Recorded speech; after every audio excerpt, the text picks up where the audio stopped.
प्रिय विद्यार्थियों नमस्कार।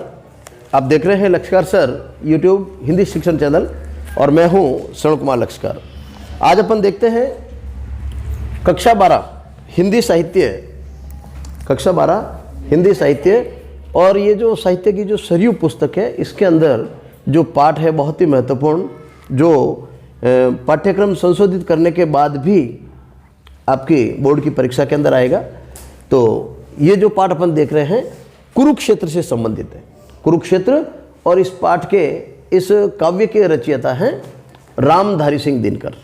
कौन है? तो आज अपन देखते हैं रामधारी सिंह दिनकर।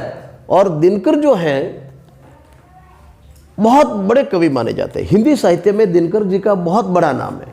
आप लोगों ने देखा होगा कई साहित्यकार, चाहे वो माखनलाल चतुर्वेदी हो या महादेवी वर्मा हो या जयशंकर प्रसाद हो या जो भी कवि है, लेखक है, बड़े बड़े जो नाम हैं उनमें सबसे बड़ा नाम आधुनिक काव्य में सबसे बड़ा जो नाम है वो रामधारी सिंह दिनकर का नाम है। रामधारी सिंह दिनकर ओज के कवि माने जाते हैं, वीर रस के कवि माने जाते हैं, राष्ट्रीय चेतना के कवि माने जाते हैं। आप लोगों ने देखा होगा कि 1947 में जब अपना देश आज़ाद हुआ था, तो जब देश आज़ाद हुआ था तो 1947 में जब देश आज़ाद हुआ था उससे पहले, क्योंकि आज़ादी को एक दिन में तो मिली नहीं, उससे पहले लगभग 100 साल तक आंदोलन चला। तो आज़ाद 1947 के पहले पिछले 40-50 साल बहुत महत्वपूर्ण रहे साहित्य की दृष्टि से। तो उस समय जितने भी साहित्यकार थे उन्होंने देशभक्ति की रचनाएं लिखी। कैसी रचनाएं लिखी? देशभक्ति की रचनाएं लिखी। लोगों को जागृत कराने का प्रयास किया। जो मनुष्य सोए हुए थे, जिनके अंदर चेतना नहीं थी, लोग ये सोचते थे कि भाई अपन को क्या आज़ादी मिल थोड़ी सकती है, कायर, उसके अंदर उन लोगों के अंदर एक कायरता घर कर गई थी। तो कायर लोगों को जगाने का जो प्रयास है कवियों ने किया, और उनमें सबसे प्रमुख कवि थे रामधारी सिंह दिनकर। नाम तो रामधारी सिंह था पर ये उपना दिनकर तकल्लुफ लगाते थे, दिनकर के नाम से वो लिखते थे। दिनकर का मतलब क्या होता है? सूर्य। दिनकर का मतलब क्या होता है? सूर्य। और सूर्य वैसे ही बहुत तेज होता है, बहुत ज्वलनशील होता है, अग्नि बिखेरता है वो। तो रामधारी सिंह जो है वो दिनकर के नाम से लिखते थे। आइए कुरुक्षेत्र अपन पढ़ते हैं, इससे पूर्व दिनकर जी का जीवन परिचय देखते हैं, क्योंकि पाठ्यक्रम की दृष्टि से किसी भी एक कवि का, साहित्यकार का जीवन परिचय जरूर आता है। दिनकर जी का जन्म 23 सितंबर 1908, 23 सितंबर 1908 का इनका जन्म हुआ था। और जन्म स्थान देखिए आप, सिमरिया, बिहार का एक जिला है मुंगेर, बिहार का जिला मुंगेर। और मुंगेर जिले के अंदर सिमरिया एक छोटा सा गांव है, वहां पर एक कृषक परिवार के अंदर इनका जन्म हुआ था। अब देखिए बड़े बड़े जितने भी साहित्यकार थे ना भाई, आज भी हिंदी साहित्यकार अपन साहित्य में पढ़ते हैं जितने भी, वो ज़्यादातर हिंदी साहित्यकार या तो उत्तर प्रदेश के हैं या बिहार के हैं। ये भी आपने नोट किया होगा, देखना आपको भी, उत्तर प्रदेश और बिहार के होंगे। तो सबसे ज़्यादा समृद्ध जो भाषा थी खड़ी बोली हिंदी, इनको ये हिंदी भाषा को पाला पोसा बड़ा किया, आगे बढ़ाया काव्य में, और सृजनात्मक जो रचनाएं रची गई ये सारी बिहार और उत्तर प्रदेश के अंदर। तो बिहार के अंदर जो मुंगेर जिले के अंदर सिमरिया गांव है, वहां पर इनका जन्म हुआ था। तो आप जन्म स्थान जरूर याद रखें। और 23 सितंबर, अपन 15 अगस्त 26 जनवरी को तो याद रखते हैं नहीं रखते हैं? तो अपन हिंदी के विद्यार्थी हैं, साहित्य के विद्यार्थी हैं, तो प्रमुख साहित्यकारों की जन्म तिथि अपन को याद होनी चाहिए, कंठस्थ होनी चाहिए। साधारण कृषक परिवार में इनका जन्म हुआ था, और मात्र 2 वर्ष के जब दिनकर साहब थे इनके पिताजी का देहांत हो गया। माता ने इनको पाला पोसा और वहीं पर इनकी मुंगेर के आसपास गांवों के अंदर उनकी शिक्षा दीक्षा हुई। बाद में आप पटना आ गए थे। पटना कहाँ पर है जानते हो? किसकी राजधानी है पटना? बिहार की राजधानी, वर्तमान बिहार की राजधानी पटना। तो पटना आप आ गए, और पटना के अंदर वहाँ से पटना विश्वविद्यालय से, बिहार विश्वविद्यालय से आपने BA ऑनर्स की है, BA की पढ़ाई की। इनकी शिक्षा दीक्षा के बारे में शिक्षा देख ली अपन ने, और इसके बाद में ये सरकारी नौकरी में आ गए थे।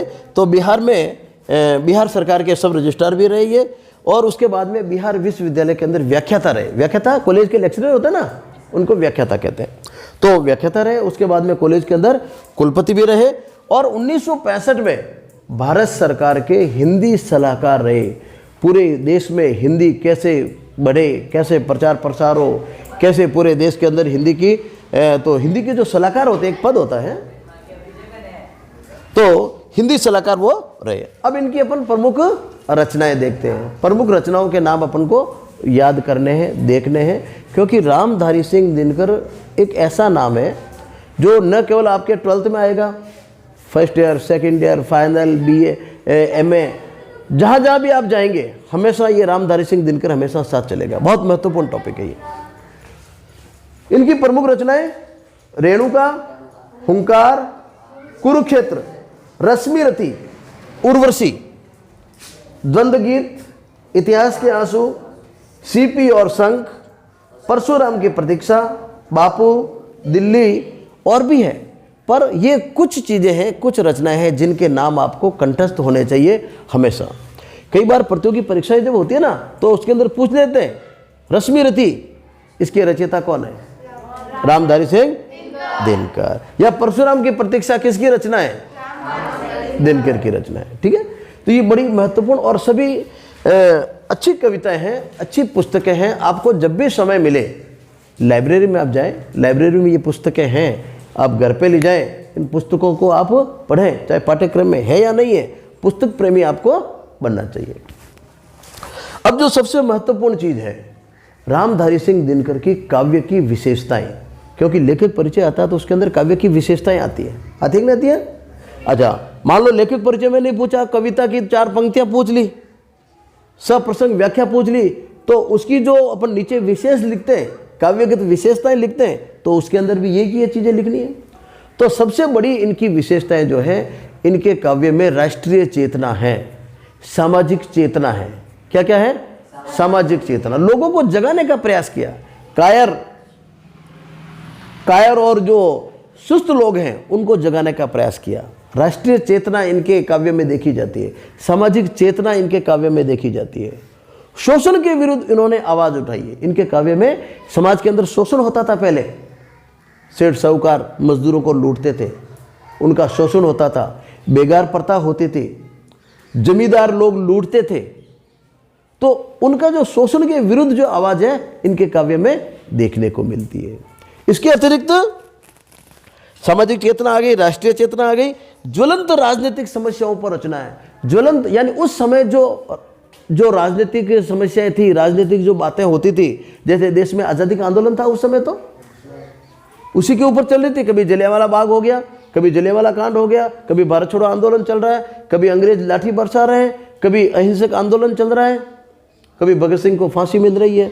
तो ये जो ज्वलंत राजनीतिक विषय थे, इन सभी विषयों की झलक इनके काव्य में देखने को मिलती है।